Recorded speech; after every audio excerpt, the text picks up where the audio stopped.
Not going to respond to that kind of personal attack, which is not a question.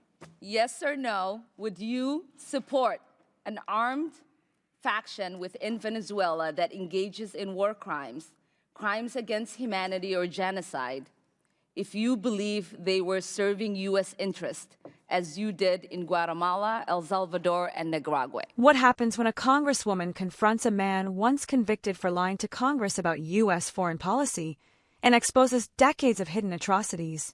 In this fiery exchange, Elliot Abrams, the face of Reagan-era intervention, is forced to defend himself against brutal truths about massacres, cover-ups, and hypocrisy. Watch till the end. This is one of the most intense clashes on Capitol Hill you'll ever see. Ms. Omar. Thank you, Chairman.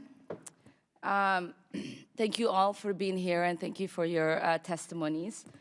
Mr. Adams, in 1991, you pleaded guilty to 2 counts of withholding information from Congress regarding your involvement in the Iran-Contra affair, for which you were later pardoned by President George H.W. Bush. I fail to understand why members of this committee or the American people should find any testimony that you give today to be truthful. If I can respond to that. It wasn't a question. On February, that was not a question. That was I reserve the right to my time. It is not right. That was not a this question. Committee can attack on February a witness 8th, who is not permitted to reply. That was not a question. Thank you for your participation. On February 8th, 1982, you testified before the Senate Foreign Relations Committee about U.S. policy in El Salvador. In that hearing, you dismissed as communist propaganda report about the massacre of El Mozote, in which more than 800 civilians, including children as young as 2 years old, were brutally murdered by U.S.-trained troops. During that massacre, some of those troops bragged about raping a 12-year-old girl before they killed them. Girls before they killed them. You later said that the U.S. policy in El Salvador was a fabulous achievement. Yes or no, do you still think so? From the day that President Duarte was elected in a free election to this day, El Salvador has been a democracy. That's a fabulous achievement. Yes or no, do you think that massacre was a fabulous achievement that happened under our watch? That is a ridiculous question, and I yes or no? No. I will Chairman, take that as a yes. I am not going to respond to that kind of personal attack, which is not a question. Yes or no, would you support an armed faction within Venezuela that engages in war crimes, crimes against humanity or genocide, if you believe they were serving U.S. interest, as you did in Guatemala, El Salvador, and Nicaragua? I am not going to respond to that question. I'm sorry. I don't think this entire line of questioning is meant to be real questions, and so I will not reply.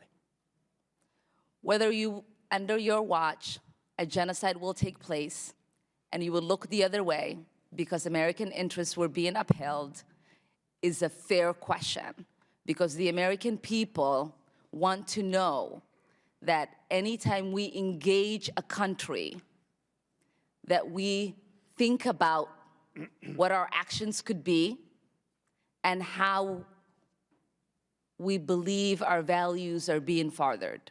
That is my question. Will you make sure that human rights are not violated and that we uphold international and human rights?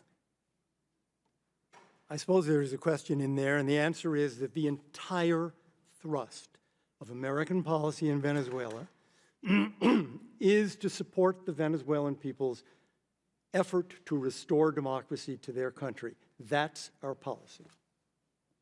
I don't think anybody disputes that. The question I had for you is that does the interest of the United States include protecting human rights and include protecting people against genocide? That is always the position of the United States. Thank you. I yield back my time.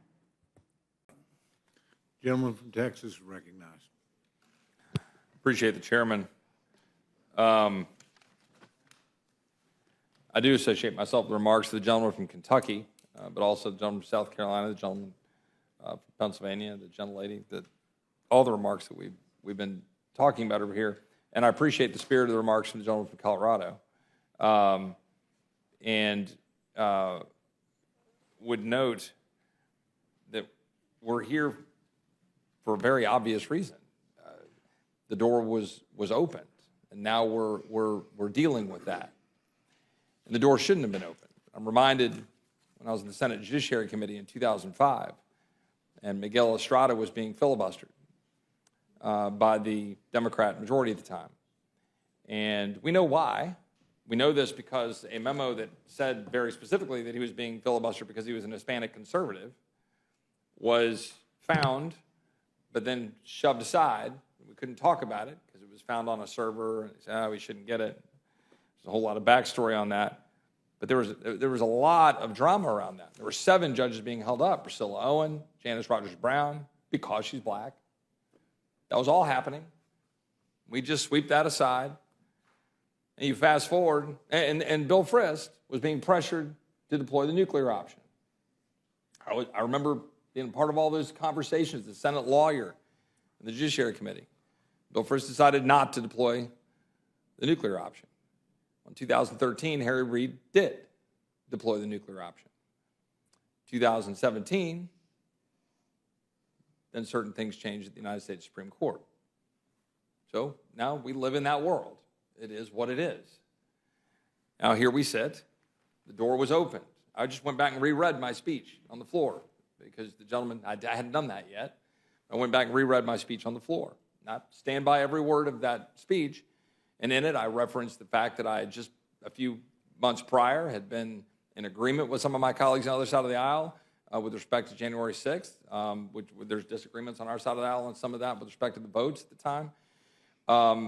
And that I'd taken very strong disagreement and sought apology from our colleague on our side of the aisle about some of the remarks that were said, but felt that this was not the right path to go down. I stand by that. So here we sit. I could associate myself and do with all the remarks of the gentleman from South Carolina. I have very strong disagreement with a lot of the statements that Representative Omar has made. We've covered most of them. That some people did something is the one that really sticks in my craw pretty strongly. Raises a whole lot of flags for me. I think there are significant amount of justifications to raise issues with respect to service on the Foreign Affairs Committee, but I would not go down this road. But I'm also reminded. In one of the most heated moments in recent congressional hearings, Representative Alma unleashed a scathing line of questioning against former U.S. official Elliott Abrams, a man with a controversial legacy tied to the Iran-Contra scandal and bloody Central American conflicts. She began by reminding Abrams of his 1991 guilty plea for withholding information from Congress, questioning why anyone should trust his testimony now. When Abrams tried to defend himself, Alma shut him down immediately. "That was not a question," she snapped, reclaiming her time. Then came the history lesson and the confrontation. Alma recounted Abrams' 1982 testimony, where he dismissed reports of the El Mozote massacre in El Salvador as communist propaganda.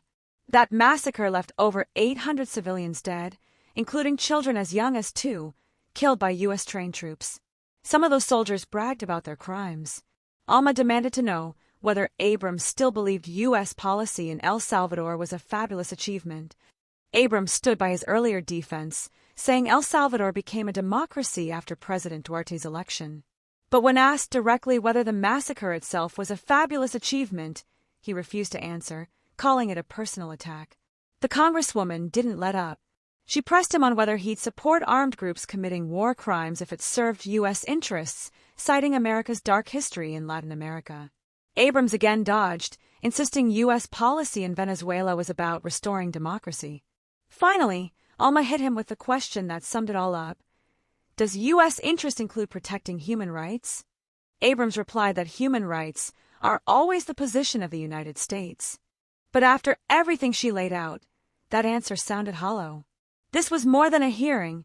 It was a reckoning with the ghosts of U.S. foreign policy.